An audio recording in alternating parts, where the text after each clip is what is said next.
Welcome to doctor Govindaraju Kolusu YouTube channel.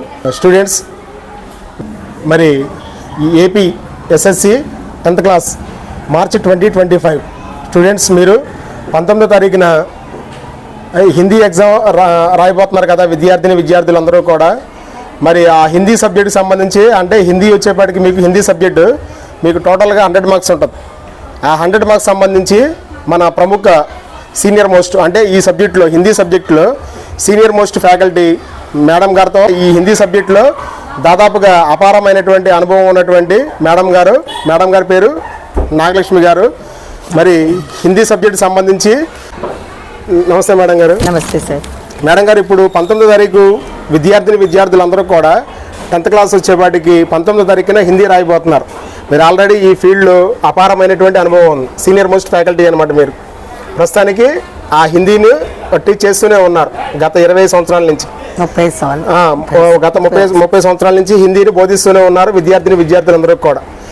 Madam, ఇప్పుడు 19వ తారీఖు ఎవరైతే విద్యార్థులందరూ కూడా 10th class Hindi subject రాయబోతున్నారో 19th, మరి ఎవరైతే సీనియర్ మోస్ట్ అంటే వీళ్ళు ఉంటారు కదా, మెరిట్ పాయింట్ ఆఫ్ వ్యూలో ఇప్పుడు హైయెస్ట్ మార్కు ఎంతవరకు రావచ్చు మేడం మీ సబ్జెక్ట్లో? 98 సార్.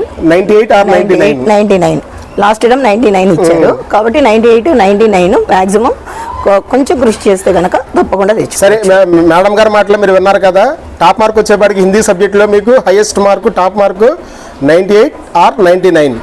మరి ఈ మెరిట్స్ మేడం, మనం ఫస్ట్ చూసుకున్నట్లయితే ముందుగా అంటే క్వశ్చన్ పేపర్ ప్యాటర్న్ మేడం. ఇప్పుడు హిందీ వచ్చేపాటికి టోటల్గా నెంబర్ ఆఫ్ ఎన్ని పార్ట్స్ ఉంటాయి మేడం? 6 పార్ట్స్. మొత్తం వచ్చేపాటికి 6 భాగాలు ఉంటాయి, అంటే 6 పార్ట్స్ అనమాట. నెంబర్ ఆఫ్ క్వశ్చన్స్ ఎన్ని ఉంటాయి మేడం? క్వశ్చన్స్ వచ్చేసరికి 8 క్వశ్చన్స్ సార్. మొత్తం 30 క్వశ్చన్స్ మేడం. 30 క్వశ్చన్స్ మొత్తం వచ్చేపాటి 6 పార్ట్స్ లో మొత్తం ఓవరాల్ గా క్వశ్చన్లు అనమాట. క్వశ్చన్ పేపర్ మొత్తం మీద 30 క్వశ్చన్లు 6 పార్ట్స్ ఉంటాయి. 6 పార్ట్స్. ఇప్పుడు మనకి ఫస్ట్ పార్ట్ చూసుకుందాం మేడం. ఫస్ట్ పార్ట్ వచ్చేపాటికి multiple type madam. Multiple choice లో వాడు అక్కడ మనకి ఈజీగా కొంచెం కాన్సన్ట్రేషన్ చేసినట్లయితే, ఇదివరకు అయితే పిల్లలు తత్సమ తద్భవ శబ్దాల గురించి కష్టపడి చదివేవాళ్ళు అనమాట, బట్టి పట్టేవాళ్ళు. ఇప్పుడు ఆ బట్టి పట్టాల్సిన అవసరం లేదు, వాడు అక్కడ క్వశ్చన్ పేపర్ లోనే ఇచ్చేస్తున్నాడు. కాలాలు కూడా వాళ్ళన్నీ నేర్చుకునేవాళ్ళు. ఇప్పుడు కొంచెం గనక గైడెన్స్ మనం తీసుకున్నట్లయితే, నేను వివరంగా చెప్తాను. ఫస్ట్ వచ్చేసరికి 12 బిట్స్ ఉంటాయి. 12కి 12 మార్కులు. పార్ట్ 1 లో మేడం, పార్ట్ 1 వచ్చేపాటికి 12 బిట్స్ ఉంటాయి. 12 క్వశ్చన్స్ కి 12 మార్క్స్ అన్నమాట. ఈచ్ క్వశ్చన్ కి 1 మార్క్. Multiple type. అవును సార్. అంటే 3 ఆప్షన్స్ ఉంటాయి మేడం, అంతేగా? 3 ఆప్షన్స్ ఉంటాయి. 3 లో ఆన్సర్ అందులోనే ఉంటుంది. అంటే కొంచెం జాగ్రత్తగా క్వశ్చన్ చదివి ఆ 3 ఆప్షన్స్ లో ఐడెంటిఫై చేయాలి, ఏది కరెక్టో దాన్ని ఆప్షనల్ గా రాయాలన్నమాట. ఫస్ట్ వచ్చేసి తత్సమ తద్భవం మీద ఇస్తాడు. అంటే మనకి ఇచ్చినటువంటి వర్డ్ కి దానికి దగ్గరగా రిలేటివ్ గా ఏ వర్డ్ అయితే ఉందో దాన్ని తత్సం అంటారు. తత్సం అంటే సంస్కృతం నుంచి వచ్చినటువంటి వర్డ్స్ ని తత్సం అంటారు. తద్భవం అంటే అది హిందీలోకి మారితే కనుక అది తద్భవ శబ్దం అవుతుంది. అస్సలు దానికి సంబంధించిన రిలేటివ్ వర్డ్ ఏది ఉంది అని కొంచెం ఐడెంటిఫై చేయగలిగితే ఆ బిట్ వెయిట్ చేస్తుంది. మెయిన్. రెండో బిట్ వచ్చేసరికి క్రియ మీద అడుగుతున్నాడు. క్రియ అంటే భాషా భాగాల మీద, అంటే సంజ్ఞ, సర్వనామం, విశేషం, క్రియా విశేషం, ఈ 5 మీద ఈ వేదన అడగచ్చు. మనకి ఇప్పటి వరకు అడిగింది ఎక్కువగా క్రియ మీద అడుగుతున్నాడు. క్రియ అంటే పనిని గురించి తెలియజేసేది. ఖాతే హై, పీతే హై, చల్తే హై, పడితే హై, లిఖతే హై, పడతా హై అనేది క్రియ. లాస్ట్ హై ముందు వచ్చేది ఏది అనేది చూసుకుని దాన్ని టిక్ చేసేసుకుంటే అది కనుక క్రియ. ఇప్పుడు మనకి పార్ట్ 1 వచ్చేపాటికి పార్ట్ 1 లో 12 క్వశ్చన్స్ ఉంటాయి మేడం. ఈచ్ క్వశ్చన్ కి 1 మార్క్. కంప్లీట్ గా 12 క్వశ్చన్స్ కూడా మల్టిపుల్ టైప్. నెక్స్ట్ ఇప్పుడు పార్ట్ బి చూద్దాం మేడం. పార్ట్ బి అంటే భాగం 2 అనమాట. రెండవ భాగంలో మనకు వచ్చేపాటికి 13వ క్వశ్చన్ నుంచి 16 క్వశ్చన్ వరకు అది మేడం. 13, 14, 15, 16 4 క్వశ్చన్లు ఉంటాయి. ఇప్పుడు మనకు వచ్చేపాటికి ఈచ్ క్వశ్చన్ కి 5 మార్క్స్ కదా మేడం. ఇది ఎలా ఉంటాయి మేడం ఈ క్వశ్చన్స్? 4 క్వశ్చన్స్. ఈ క్వశ్చన్స్ వచ్చేసరికి పద్య భాగంలోంచి మనుష్యత తోపు మనకి టెక్స్ట్ బుక్ లో ఉన్నాయన్నమాట. అయితే మనకి టెక్స్ట్ బుక్ దగ్గర చూసుకుని పద్య భాగం జాగ్రత్తగా చదువుకుని వర్క్ బుక్ లో పద్యం ఇచ్చి దీని కింద క్వశ్చన్స్ ఇచ్చాడు. ఆ క్వశ్చన్ ఏంటి అర్థం చేసుకుని మనం జాగ్రత్తగా చదివినట్లయితే, మనుష్యత తోపు చూసుకున్నట్లయితే ఒకటి మనకి టెక్స్ట్ బుక్ నుంచి ఇస్తాడు, ఇంకొకటి వేరే నుంచి ఇస్తాడు. ఆ వేరేది కూడా పద్య భాగం అనేసరికి మనం 1కి 2 సార్లు పద్యాన్ని జాగ్రత్తగా చదువుకుని అర్థం చేసుకుని ఆ క్వశ్చన్ ఏమిటి అడిగాడు, ఆ క్వశ్చన్ పద్యంలో ఎక్కడ ఉన్నది అర్థం చేసుకుని రాసినట్లయితే 10 మార్కులు పద్య భాగం నుంచి మీకు వచ్చేస్తాయి. గద్య భాగంలోకి వచ్చేసరికి క్వశ్చన్ నెంబర్ 13 ఎలా ఉంటుంది మేడం? క్వశ్చన్ నెంబర్ 13లోకి వచ్చేసరికి పద్యాంశం ఇస్తాడు అనుకో. పద్యాంశం కాదు సార్, గద్య భాగం. గద్య భాగంలో వచ్చేసరికి తతర వామిరోలో నుంచి కానీ డైరీకా పన్నా ఈ 2 లెసన్స్ లోంచి పారా చదువుకుని మనకి వర్క్ బుక్ లో పారాలు ఇచ్చి కింద క్వశ్చన్స్ ఇచ్చేది ఉంది. పారాగ్రాఫ్ ఇస్తాడు, కింద క్వశ్చన్స్ కూడా ఆ పారాలోనే ఉంటాయి. అది 5 మార్క్స్ మనకు కంపల్సరీ. అంటే 1 వర్డ్ సెంటెన్స్, ఆ క్వశ్చన్ కి తగ్గ ఆన్సర్ ఒకటే. 1 వర్డ్ సెంటెన్స్ లో మాత్రమే మనం ఫుల్ సెంటెన్స్ రాసుకోవచ్చు. ఫుల్ సెంటెన్స్ 1 వర్డ్ సెంటెన్స్ అంటే పూర్తిగా ఒక లైన్ సెంటెన్స్ రాయాలి. అంటే ఫుల్ సెంటెన్స్ రాయాలి. Okay madam. Next question number 14 ఎలా ఉంటుంది మేడం? అది వచ్చి మనకి మనుషుత గానీ తోపులోంచి గానీ ఖచ్చితంగా ఒకటి వస్తుంది. ఇది వచ్చేవాడు పద్యాంశం అన్నమాట. పద్యాంశం సార్. ఇది కూడా మనకి ఒక పద్యం ఇస్తాడు మేడం. పద్యం ఇస్తాడు, ఆ పోయం చదువుతూ ఆ ఇచ్చినటువంటి 5 క్వశ్చన్ కి ఆన్సర్ చేయాలి. ఈచ్ క్వశ్చన్ కి 1 mark, 5 into 1 5 marks sir. Next question number 15 ఏముంటుంది మేడం? అది వాడు గద్య భాగం నుంచి వాడు ఓన్ గా ఇస్తాడు సార్. తేలిగ్గానే ఉంటుంది పద్యం, అది గద్య భాగం. అది కొంచెం జాగ్రత్తగా చదువుకుని 1కి 2 సార్లు, అంటే తెలియంది కదా మనకి 1, 2, 3 సార్లు. ఒకసారి మనకి ఆ క్వశ్చన్ యొక్క ఆన్సర్ అనేది స్ట్రైక్ అవ్వదు. 1, 2, 3 సార్లు పేరాన్ని చదువుకుని వాడు క్వశ్చన్ ఏమడిగాడు, ఆ క్వశ్చన్ మనకి ఆ పేరాలో ఎక్కడ ఉన్నది కొంచెం ఐడెంటిఫై చేయగలిగితే ఈజీగా మనం 5 మార్క్స్ క్యారీ చేయొచ్చు సార్. ఇప్పుడు టోటల్ గా మీరు చెప్పేది ఏంటంటే పార్ట్ 2 వచ్చేపాటికి identification main madam. Main sir, compulsory. ఇది కూడా మనకి 5 క్వశ్చన్స్ రాయాల్సి ఉంటుంది. 5 క్వశ్చన్స్ రాయాలి sir. Next question number 15 madam. అదే సార్ 15 మనకి గద్య భాగం నుంచి ఒక క్వశ్చన్, అంటే మల్టిపుల్ టైప్ ఇస్తాడు. మల్టిపుల్ టైప్ ఇస్తాడు సార్. ఆన్సర్ కూడా అక్కడే ఉంటుంది. ఆన్సర్ చూసి మనం ఏనా బీనా సీనా అనేది మనం పెట్టాలి అన్నమాట. తర్వాత క్వశ్చన్ నెంబర్ 16 మేడం. 16 వచ్చేసరికి పద్య భాగం నుంచి మనకేమో ఒకటేమో తోపును మనుషుతో నుంచి ఇస్తాడు సార్, మనకు తెలిసిందే. ఇంకొకటి తెలియనటువంటి పద్యం ఇచ్చి ఆ కింద మల్టిపుల్ చాయిస్ లో అడుగుతాడు అన్నమాట ఆన్సర్. ఇక్కడ కూడా మనం ABCD లో మనకి ఏది ఆన్సర్ అయితే అది మనం పెట్టాలి. Okay madam. ఇది కూడా మనకి ఆన్సర్స్ వచ్చేపాటికి multiple 5 into 1 5 marks madam sir. మొత్తం మీద 20 సార్. 4 సెక్షన్స్. పద్య భాగంలోకి వచ్చి 2 సెక్షన్స్, గద్య భాగంలోకి వచ్చి 2 సెక్షన్స్, మొత్తం 20 మార్క్స్ ఈజీగా. 20 మార్క్స్ వచ్చేపాటికి పార్ట్ 2 మేడం. అంటే సెకండ్ భాగం. అవును సార్. అంటే 4 క్వశ్చన్లు 4, 5 20 మార్కులు. Okay madam. తర్వాత నెక్స్ట్ పార్ట్ 3 మేడం. పార్ట్ 3 అంటే థర్డ్ భాగం, 3వ భాగం చూద్దాం. ఈ 3వ భాగంలో నెంబర్ ఆఫ్ క్వశ్చన్స్ ఎన్ని ఉంటాయి మేడం? 2 ఉంటాయి సార్. ఒకటి కవి పరిచయం అడుగుతాడు. ఇప్పుడు బాగా హిందీ రానటువంటి వాళ్ళు ఒక కబీర్దాస్ అంటే ప్రాచీన పద్యంలోంచి ఒకటి, ఆధునిక పద్యంలోంచి నవీన పద్యంలోంచి లేదా ఆధునిక పద్యంలోంచి ఒకటి ఇస్తాడు. ప్రాచీనంలోకి వచ్చి మన టెక్స్ట్ బుక్ లో ఉన్నటువంటిది ఓన్లీ మీరాబాయి కబీర్దాస్. కబీర్దాస్ ఒకటి చదువుకుంటే కంపల్సరీగా పాస్ అవుతారు సార్. 5 మార్క్స్ వచ్చేస్తాయి. ఇంకా చదవగలిగినటువంటి వాళ్ళు మైథిలి షణ్గుప్తు, సుమిత్రానందన్ పంత్ ఈ 4 చదువుకుంటే, మీరు కబీర్దాసు, మీరాబాయి, మైథిలి షణ్గుప్తు, సుమిత్రానందన్ పంత్ ఈ 4 చదువుకుంటే ఇంకా బాగుంటుంది సార్. ఇంకోటి వచ్చేసి కింద 18th క్వశ్చన్ వచ్చేసి పైన పారా ఇస్తాడు సార్, కింద డాష్ డాష్ ఇస్తాడు. అక్కడ మనం ఐడెంటిఫై చేస్తుందంటే ఉనిహే అని అంటాడు. అక్కడ ఉనిహే అనేది ఏంటి, అక్కడ పేరా మనకి ఏ కవి గురించి చెప్తున్నాడు అనేది మనం అర్థం చేసుకుని అక్కడ కవి పేరు రాయాలి. పిల్లలు చేసే బ్లైండ్ మిస్టేక్ ఏంటంటే ఉనిహే అని అక్కడ వస్తే ఉనిహే వహా యహ పెట్టేస్తున్నారు. వారు గురించి చెప్పేటప్పుడు అక్కడ ఎవరి గురించి చెప్తున్నారు అనేది మనం అక్కడ పెట్టాలి. అలా పెట్టి ఐడెంటిఫై చేసిన వాళ్ళకి మాత్రమే ఆ మార్క్ వస్తుంది. Okay madam. ఇది వచ్చేపాటికి మనకి పార్ట్ 3 వచ్చేపాటికి 10 marks madam. 2 questions. Okay madam. Next ఇప్పుడు పార్ట్ 4 మేడం. అంటే 4వ భాగం. 4వ భాగం మనకి 24 మార్కులు సార్. మనం రాయాల్సింది 6 క్వశ్చన్స్ సార్. ఒక each question carries 4 marks sir. Okay madam. అయితే మనకి 8 మార్కుల్లో ఒక మన టెక్స్ట్ బుక్ కబీర్దాస్ లో 1 to 4 పద్యాలు ఉన్నాయి సార్. ఐసీ వాణి బోలియే ఇలాంటి పద్యాలు 4 ఫస్ట్ 4 పద్యాలు మనం కంపల్సరీగా బట్టి చదువుకుని చూడకుండా రాసిన కరెక్షన్ చేస్తే ఆ 4 ఒకటి వస్తుంది సార్ కంపల్సరీ. 4 మార్క్స్ అక్కడ వచ్చేస్తాయి మనకి. అంటే రాయాల్సింది 6 క్వశ్చన్స్ సార్. 6 ఒక క్వశ్చన్ అక్కడ వచ్చేసింది మీకు. ఇంకా 5 రాయాలి. 5 మనకేంటి మనుషుత ఒకటి, పర్వత ప్రదేశ్, మీరాబాయి, తతార వామిరోల నుంచి ఒక క్వశ్చన్ కంపల్సరీ వస్తుంది సార్. ఖర్చలే హమే ఫిదా అందులోంచి కంపల్సరీగా ఒక క్వశ్చన్ వస్తుంది. అవి ఇంపార్టెంట్ లెసన్స్ లోంచి కొన్ని క్వశ్చన్స్ చదువుకున్నా వాళ్ళు ఖచ్చితంగా 6 మార్కులు 6 క్వశ్చన్స్ కి వాళ్ళు అటెంప్ట్ చేయగలరు. అంటే ఇప్పుడు మనకి పార్ట్ 4 వచ్చేపాటికి 19th క్వశ్చన్ దగ్గర నుంచి 26th క్వశ్చన్ వరకు మేడం. నెంబర్ ఆఫ్ క్వశ్చన్స్ 8 క్వశ్చన్లు కదా, ఎన్ని 6 క్వశ్చన్స్ రాయొచ్చు అనమాట. వాళ్ళు రాయొచ్చు సార్. వాళ్ళకి బాగా వచ్చినది ఫస్ట్ ఒకటి పద్యం కనుక పద్యం చదువుకున్నట్లయితే ఆ 6 క్వశ్చన్స్ లో ఒకటి పద్యం వచ్చేస్తుంది. ఇంకా మిగిలిన 5 ఉంటాయి. 5లో ఇంపార్టెంట్ లెసన్స్ లో చదువుకున్నా వాళ్ళకి వచ్చేస్తుంది. Okay madam. అంటే ఇప్పుడు మనకి ఓవరాల్ గా 6 out of 8 అనమాట. అవును సార్. అంటే 8 క్వశ్చన్లు ఇస్తే 6 క్వశ్చన్లు రాయాలి. ఎన్ని 6 ఈచ్ క్వశ్చన్ వచ్చేపాటికి 4 మార్క్స్. 6 into 4 24 మార్కులు. ఇది ఈ పార్ట్ 4 అనమాట. అవును సార్. 4th పార్ట్ గురించి. Next madam 5th part. 5th part అంటే ఐదో భాగం. ఐదో భాగం వచ్చేపాటికి 2 క్వశ్చన్స్ అంటే పద్య భాగం నుంచి ఒక సారాంశము, గద్య భాగం నుంచి ఒక సారాంశం. అంటే ఇవేంటంటే మనకి ఎస్ఏ రాయాలన్నమాట. ఎస్ఏ రాయాలి, స్టోరీ సారాంశం అంటారు. వ్యాసరూప ప్రశ్న అంటాం కదా, ఇంగ్లీష్ లో స్టోరీ అంటారు, హిందీలో సారాంశం అంటారు. ఆ పాట యొక్క సారాంశం అన్నమాట. ఈ సారాంశానికి వచ్చేసరికి మీరాబాయి, మనుషత, పర్వత ప్రదేశ్ ఈ 3 చదువుకోండి. ఇప్పుడు మీరాబాయి ఉందనుకోండి, మీరాబాయి అనే పాఠ్యాంశం యొక్క సారాంశం రాయమని అలా అడుగుతాడు. ఒక్కోసారి క్వశ్చన్ అడిగి దాని గురించి వివరించమంటాడు. దానికన్నా పిల్లలు ఏది చూస్ చేసుకోవాలంటే ఏదైతే సారాంశంగా ఇచ్చాడో దానికి 8 మార్కులు కాబట్టి ఏది సారాంశం అడిగాడో అది రాస్తే వాళ్ళకి 8 మార్క్స్ వస్తాయి. అలా కాకుండా ఒక్కోసారి ఏం చేస్తాడు, ఒక్కో క్వశ్చన్ ఇచ్చేసి దాని గురించి పాట ఆధారంగా రాయమంటున్నాడు. వాళ్ళు ఆ క్వశ్చన్ నే రాసేసి వదిలేస్తున్నారు. దానివల్ల వాళ్ళకి 8 మార్కులు రావు సార్. ఏదైతే సారాంశంగా అడిగాడో అది రాసినట్లయితే కంపల్సరీగా వాళ్ళకి 8 మార్క్స్. ఇప్పుడు ఈ ఎస్ఏ క్వశ్చన్ వచ్చేపాటికి ఎలా రాసే పేపర్ ప్రెజెంటేషన్ లో లాస్ట్ లోనే మేడం చివరిలో రాస్తేనే బాగుంటుంది అనుకుంటా. చివరి రాస్తే బాగుంటుంది. అన్ని అయిపోయిన తర్వాత లాస్ట్ వచ్చేపాటికి 5th పార్ట్ రాస్తే అడ్వాంటేజ్ అనమాట. ఎందుకంటే సమయపాలన మెయిన్ గా, టైం మేనేజ్మెంట్ చాలా వాల్యుబుల్ కదా. ఎందుకంటే ఎస్ఏ టైప్ అంటే ఇప్పుడు ఇది మనకి పేపర్ ప్రెజెంటేషన్ లో మేడం బుక్లెట్ లో ఎన్ని పేజీలు రాయాలి మేడం? బుక్లెట్ లో సుమారుగా ఒక 2 పేజీలు అటు ఇటు రాస్తే, అంటే ఎంత రాశారనేది కాదు, వాడు అడిగిన స్టోరీకి కంటెంట్ ఉందా లేదా, ఆ పాఠం యొక్క థీమ్ ఉందా లేదా అనేది కనుక చూస్తారు వాళ్ళు.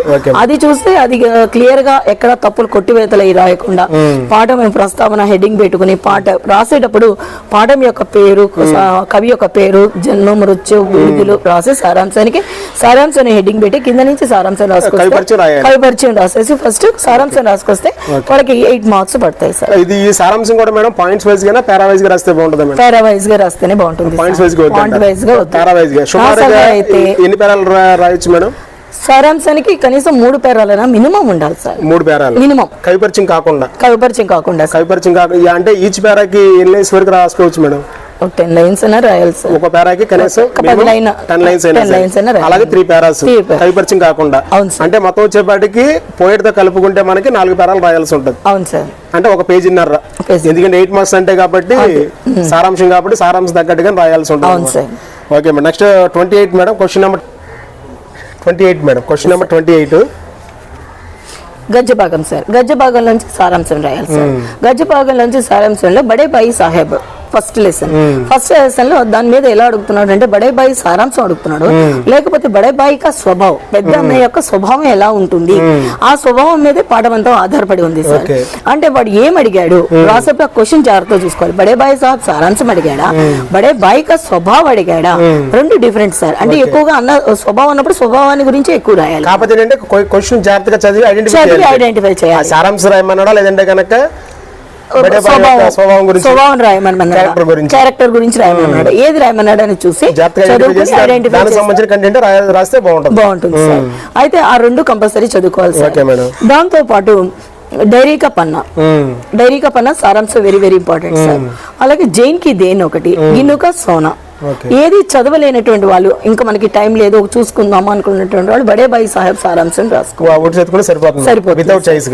ఎందుకంటే 2 స్టోరీస్ ఇస్తాడు, ఒక స్టోరీ రాయాలి కాబట్టి అందులో వాళ్ళకి దొరుకుతుంది. బడే బాయి సాహెబ్ అనేది ప్రేమించింది కాబట్టి కంపల్సరీ ఇస్తారు. Okay madam. ఇప్పుడు మనకి 5th పార్ట్ వచ్చేపాటికి మనకి 16 మార్కులు కదా మేడం? 16 మార్కులు క్వశ్చన్స్ ఉంటాయి. దాంట్లో సబ్ క్వశ్చన్స్ ఒక క్వశ్చన్ లో 2 సబ్ క్వశ్చన్స్ ఉంటాయి అన్నమాట. ఒకటి పద్య భాగం నుంచి, ఒకటి గద్య భాగం నుంచి, సారాంశాలు 2 రాయాలి. Okay madam. ఇది మనకి పార్ట్ 5 కి సంబంధించి 5వ భాగం సంబంధించి 16 మార్కులు మేడం. నెక్స్ట్ లాస్ట్ భాగం మేడం 6వ భాగం అంటే 6th పార్ట్ అన్నమాట. ఇది వచ్చేపాటికి 18 మార్కులు అనుకుంటా మేడం. 18 మార్కులు వచ్చి లెటర్ సార్. లెటర్ కి వచ్చేసి 10th క్లాస్ లెవెల్లో వాడు అడిగేది ఏంటంటే ఎక్కువగా చిట్టి పత్రం అడుగుతారు సార్. చిట్టి పత్రం కూడా 2 రకాలు. ఒకటేమో నాకు హెల్త్ బాగాలేదని ప్రధాన ఉపాధ్యాయులకి లెటర్ రాయాలి, ఆరోగ్యం బాగాలేదు. అది కూడా కొంచెం డిఫరెంట్ గా ఎలా ఇస్తాడంటే, ఒక్కోసారి మీ అమ్మమ్మ గారు వేరే ఊర్లో ఉన్నారు, విజయవాడ అమ్మమ్మ గారు ఉన్నారు, ఆవిడకి సేవ చేయడం కోసం చుట్టి అడుగుతూ, అంటే మా అమ్మమ్మ గారు మరి दादी माँ विजय माड़ा में रहती है, मेरी नानी माँ विजयवाड़ा में रहती है, मैं उनको देखने के लिए जाना चाहती हूँ, इसलिए मुझे 3 दिन की छुट्टी मांगे అలా అని చెప్పి రాయాలి. అంటే వాడు ఏదైతే మ్యాటర్ అడిగాడో దాన్ని కన్వర్ట్ చేసుకుంటూ వెళ్ళి రాయాలి. చుట్టి పత్రాలు ఏదంటే గనక అమ్మమ్మ గారికి ఎవరికి బాగాలేదు, తనకి బాగాలేదా, వాళ్ళ అమ్మమ్మ గారికి బాగాలేదా, ఎవరికి బాగాలేదు, వాడు అడుగుతాడు 3 दिन की छुट्टी లేదా 5 दिन की छुट्टी. వాడు ఎన్ని రోజులు అయితే అడిగాడో అన్ని రోజులు మెన్షన్ చేస్తూ మనం ఇలా చూసుకుంటే మనం చాలా లాజిక్ గా, అంటే మైండ్ గేమ్ లాగా ఉంటుంది. కాబట్టి Compulsory. స్టూడెంట్స్ అందరూ కూడా మెరిట్ గానీ డల్లర్ గానీ చాలా జాగ్రత్తగా జాగ్రత్తగా రాయాలి. రాయాలి. పిల్లలు ఏమంటే చూస్తారంటే చుట్టి పోతారు అంతే, ఇంకేమి చూడరు. అంతే. గమ్మని చుట్టి పోతారని హెడింగ్ పెట్టేసి రాసేస్తారు. బట్ 2 days అడిగాడా 3 days అడిగాడా ఎవరికి రాయమన్నాడు అనేది కూడా చూడరు అనమాట కంగారులో వాళ్ళు. అది కాకుండా కొంచెం జాగ్రత్తగా క్వశ్చన్ చదువుకుని రాయాలన్నమాట. చిట్టి పత్రం మీద 2 రకాలు ఇవి. తర్వాత పితాజీకో పత్ర sir, okay madam. 10th class లెవెల్లో SA1 వరకు చుట్టి పత్ర ఇస్తారు సార్. ఇంకా మనకి పబ్లిక్ వచ్చేసరికి కంపల్సరీగా పితాజీకో పత్రలో 2 రకాలు సార్. ఒకటి నేను పరీక్ష ఫీజు కట్టాలి డబ్బులు పంపించమనమని, లేదా బుక్స్ కొనుక్కోవాలి డబ్బులు పంపించమనమని, లేదా నేను మా స్కూల్లో ఎక్స్కర్షన్ తీసుకెళ్తున్నారు నాకు అనుమతి ఇస్తూ డబ్బులు పంపించండి నాన్నగారు అని చెప్పేసి మీ అనుమతి ఇస్తూ డబ్బులు పంపించండి అని చెప్పి అది పితాజీకో పత్రం మీద వచ్చి 2 లెటర్స్ ఉంటాయి సార్. ఇంకొకటి హిందీ ఆవశ్యకత, హిందీ చదవడం వల్ల ఉపయోగం ఏంటి అనేది చెప్పేసి దాని గురించి ఈ 5 లెటర్లు చూసుకుంటే ఈ 5 నుంచి వీళ్ళకి వస్తుంది. ఇది క్వశ్చన్ నెంబర్ 29 మేడం. ఇది 29. Next question number last question madam. కాదు సార్, ఇంకొక లెటర్ పుస్తక విక్రేతకి రాయడం. ఈ లెటర్స్ చూసుకుంటే ఈ లెటర్స్ నుంచి కంపల్సరీగా వాళ్ళకి 2 వీళ్ళందరూ లెటర్స్. ఇప్పుడు ఇదంతా ఇప్పుడు ఎలా మేడం మెరిట్స్ కా మేడం? మెరిట్స్ కి 5 లెటర్లు 5 లెటర్లు మెరిట్స్ చూసుకుంటే ఇంకా వాళ్ళకి డౌట్ అదే విలేజ్ యావరేజ్ అయితే మేడం పితాజీకో పత్రను హిందీ సిగ్నేకి ఆవశ్యకత. ఆ 2 లెటర్లు చూసుకుంటే సరిపోతుంది సార్. ఓకే. నెక్స్ట్ ఇప్పుడు క్వశ్చన్ లాస్ట్ క్వశ్చన్ మేడం 30. నిబంధ సార్ 10 మార్క్స్ సార్.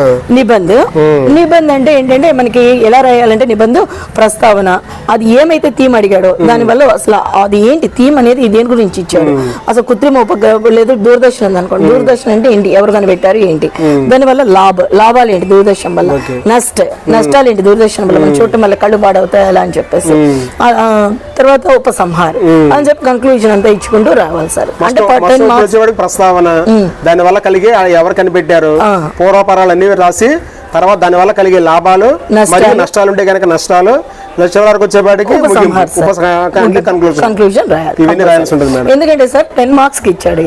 10 మార్క్స్ ఇవన్నీ రాస్తే మినిమం 9 మార్క్స్ పడతాయి అన్నమాట. అంటే ఇప్పుడు ఇది మనం ఇప్పుడు పాయింట్స్ వేసుకే మేడం అంటే సుమారుగా ఎన్ని రాయాలి మేడం?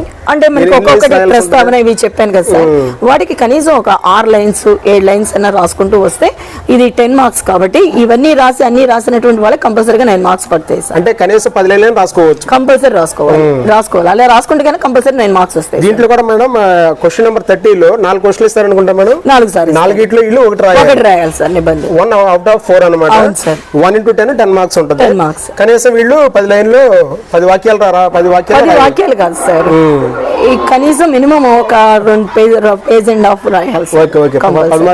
అంటే ప్రస్తావన గురించి రాయాలి, దాని అసలు ఏంటనేది రాయాలి, ప్రస్తావన, లాభ నష్ట ఉపసంహార్ వీటన్నిటి గురించి ఒక హెడ్డింగ్ పెట్టుకుని కనీసం ఒక్కొక్క దాని గురించి 8 లైన్స్ అన్న రాసుకుంటూ వస్తే వాళ్ళకి మినిమం 9 మార్క్స్ పడతాయి సార్. 10 కి 10 పడవు సార్.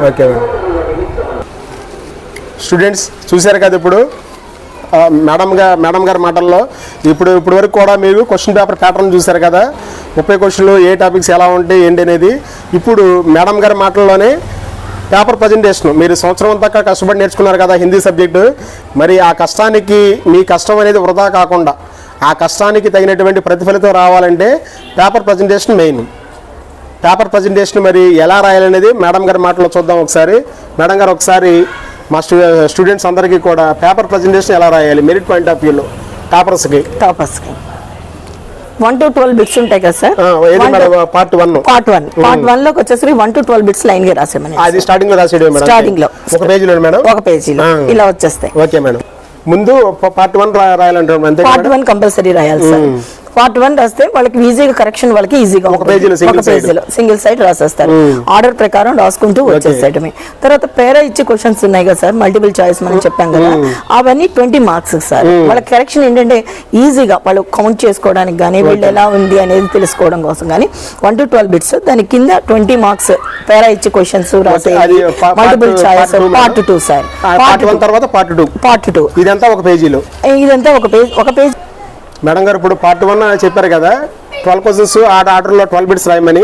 పార్ట్ 1 పార్ట్ 2 లైన్ గా రాసేమనండి సార్. పార్ట్ 2 కూడా రాసేమనండి. 1 కి కంటిన్యూషన్ పార్ట్ 2 తర్వాత పార్ట్ 3 సార్. కవి పరిచయం రాసేయడం, వాళ్ళు ఇచ్చిన మల్టిపుల్ చాయిస్ తో కింద కవి పరిచయం రాసేయడం.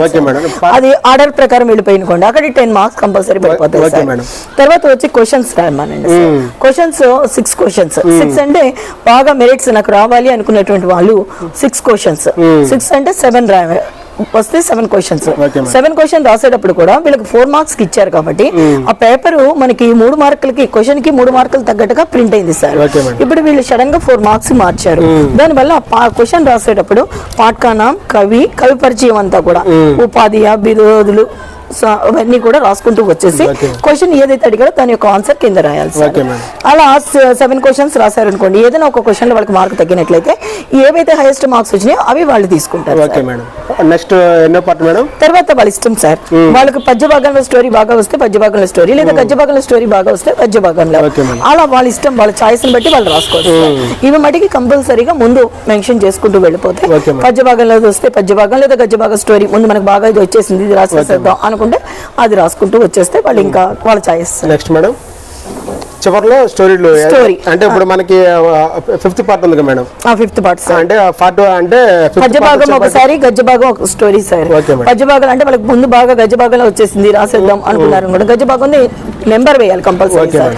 అక్కడ ఏ నెంబర్ అయితే ఇస్తాడో అది ఏ స్టోరీ రాస్తున్నారో బడే బాయి సాహెబ్ సారాంశ్ అని కంపల్సరీ పెట్టాలి సార్. క్వశ్చన్ నెంబర్ కంపల్సరీ పెడితే దిద్దే వాళ్ళ కరెక్షన్ కి వాళ్ళు ఎందుకంటే టకటక వెళ్ళాలి కాబట్టి వాళ్ళ క్లారిటీ ఇచ్చినట్టు ఉంటాం అనమాట. అలా క్లారిటీ ఇచ్చినట్లయితే మంచి మార్క్స్ పడతాయి. ఇది మనకి ఏంటంటే టాపర్ విషయంలో madam merit point of view లో. తర్వాత డిమెరిట్ కి వచ్చేపాటికి మేడం డిమెరిట్ కూడా వాళ్ళకి ఇక్కడే వస్తాయి సార్. 12 బిట్లు 12 మార్కులు వచ్చేస్తాయి. 20 లో కనీసం వాళ్ళకి 10 అయినా వస్తాయి సార్. 10 వస్తాయి. కవి పరిచయం కంపల్సరీ కబీర్ దాస్ ఒకటి చదువుకుంటే వాళ్ళకి 5 మార్కులు వస్తాయి. ఆ కింద ఇచ్చి హింట్స్ ఇచ్చేసి వాడు ఇస్తున్నాడు కాబట్టి అది కూడా 5 మార్కులు వచ్చేస్తుంది సార్. వాళ్ళు కూడా పార్ట్ 1 పార్ట్ 2 కంపల్సరీగా రాసేసిన తర్వాత క్వశ్చన్స్ వాళ్ళకి ఏవైతే కనీసం 6 క్వశ్చన్స్ కదా సార్. 6 వాళ్ళకి ఏం బాగా వచ్చో ముందు ఆ క్వశ్చన్స్ రాసేసుకోవాలి సార్. తర్వాత స్టోరీలో పద్య భాగంలో వచ్చా గద్య భాగంలో వచ్చా వాళ్ళ చాయిస్ తీసుకొని వాళ్ళు రాసుకోవాలి. ఇది స్టూడెంట్స్ మరి ఇప్పుడు మీరు ఆల్రెడీ మేడం గారికి ఉన్నటువంటి అంటే అనుభవం ప్రకారం మరి పేపర్ ప్రజెంటేషన్ ఎలా రాయాలో వారి మాటలోనే మీరు విన్నారు కదా. మరి మేడం గారు ఇప్పుడు 19వ తారీఖు మీ సబ్జెక్ట్ రాయిపోతున్నారు కదా హిందీ స్టూడెంట్స్ అందరూ కూడా విద్యార్థులందరూ కూడా వాళ్ళకి మీరు ఇచ్చే సలహాలు సూచనలు మేడం వాళ్ళు మీకు అంటే వాళ్ళకి అంటే మీరు వాళ్ళకి ఇచ్చే మెసేజ్ అండి ఒక మెసేజ్ లాంటి.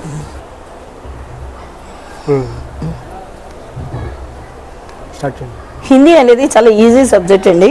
మార్క్స్ స్కోర్ చేసుకోవడానికి చాలా ఈజీగా ఉంటుంది. కానీ చాలా మంది కంగారు పడిపోతూ ఉంటారు. మనకి అన్ని అక్కడే ఇస్తున్నాడు. 1 to 12 బిట్స్ ఇచ్చినప్పుడు చాలా జాగ్రత్తగా అక్కడ చదివి దానికి తగ్గగా ఏదైతే అడిగాడు క్వశ్చన్ అది ఆన్సర్ ఎక్కడ ఉంది అది చూసుకుని జాగ్రత్తగా పెట్టుకున్నట్లయితే అందరికి 12 మార్క్స్ వచ్చేస్తాయి సార్. పేరా కూడా ఈజీగానే ఉంటుంది. అది 1కి 4 సార్లు చదవాలి. ఒకసారి చదవగానే ఆన్సర్ రాయగలుగుతారు. 1కి 3 సార్లు చదవాలి, 4 సార్లు చదవాలి పిల్లవాడు. అలా చదువుకునే క్వశ్చన్ ఏంటనేది వాటిలో మార్క్స్ అనేది తీయడానికి ఉండదు సార్. 5కి 5 20 12 20 32 మార్క్స్ వరకు అక్కడ వచ్చేస్తాయి సార్. అలాగే కవి పరిచయానికి కూడా మాక్సిమం 4 మార్క్స్ వేస్తారు సార్. అలాగే 5 మార్క్స్ కింద కూడా 5కి 5 పడిపోతాయి. అక్కడ ఏదైతే ఆన్సర్ అడిగాడో వాడు అదే ఇందాక చెప్పాను కదా సార్. అంటే అక్కడ ఏ కవి గురించి అయితే అడిగాడో ఆ కవి యొక్క పేరు కనుక రాసినట్లయితే ఆ 5 మార్క్స్ ఈజీగా వచ్చేస్తాయి. క్వశ్చన్స్ లో కూడా పద్యము మాకు వచ్చేసింది అనుకోవద్దు. ఆ పద్యాన్ని మీరు చూడకుండా రాసి కరెక్షన్ చేసుకోండి. ఓన్లీ కేవలం 4 పద్యాలు మాత్రమే మీ టెక్స్ట్ బుక్ లో ఇంపార్టెంట్ కాబట్టి ఆ 4 పద్యాలని 4-5 సార్లు చదువుకుని చూడకుండా రాసి కరెక్షన్ చేసుకోండి. ఎక్కడైతే తప్పు ఉందో దాన్ని 1-10 సార్లు రాసుకుంటే ఎక్కడా తప్పు లేకుండా ఉన్నట్లయితే మీకు 4 మార్కులు కంపల్సరీ వచ్చేస్తాయి సార్. ప్రతి క్వశ్చన్ కూడా ఫస్ట్ ఏదైతే క్వశ్చన్ మీకు బాగా వచ్చో ఆ క్వశ్చన్ ని ముందు మెన్షన్ చేసి రాయండి. తర్వాత సారాంశాల్లో పద్య భాగమా గద్య భాగం ముందు మనకు బాగా ఏది వచ్చింది. గద్య భాగం వస్తే బడే బాయ్ సాబ్ వచ్చింది అనుకోండి. బడే బాయ్ సాబ్ అనేది బాగా పిల్లలు చదివారు కాబట్టి అది రాయండి. లేదు మీరాబాయి ఇచ్చాడు అనుకోండి, మీరాబాయి బాగా వచ్చు అనుకుంటే మీరాబాయి ముందు స్టార్ట్ చేసి జాగ్రత్తగా రాయండి. First impression is the best impression కాబట్టి పేపర్ని చాలా నీట్గా రాసుకుంటూ మీకు బాగా వచ్చినాయి ముందు రాసుకుంటూ వెళ్ళండి. Okay madam. చివరాఖరిగా ముగింపు మేడం కన్క్లూజన్ వాళ్ళకి ఏదన్నా మీ ఆశీస్సులు మేడం. सभी लोगों को मेरा आशीर्वाद. अच्छे अंक पाकर अच्छे अंक पाओगे. ध्यान से पढ़ो, पेपर को ध्यान से पढ़ो. क्या दिया है प्रश्न, क्या लिखना है, सभी लोग सोचो. सोचने के बाद लिखना आरंभ करो. చూసారుగా స్టూడెంట్స్ మేడం గారి ఆ యొక్క మెసేజ్ మీరు అందరూ విన్నారు కదా. మరి మేడం గారికి ఉన్నటువంటి అపారమైనటువంటి అనుభవం ప్రకారము గత 30 సంవత్సరాలకు పైగా 30 సంవత్సరాలకు పైగా ఈ ఫీల్డ్లో ఉన్నారు. అంటే ఈ హిందీని ఈ హిందీ సబ్జెక్ట్ని బోధిస్తూ ఎంతోమంది విద్యార్థులందరూ కూడా ఉత్తమ పౌరులుగా తీర్చిదిద్దారు హిందీ సబ్జెక్టులో.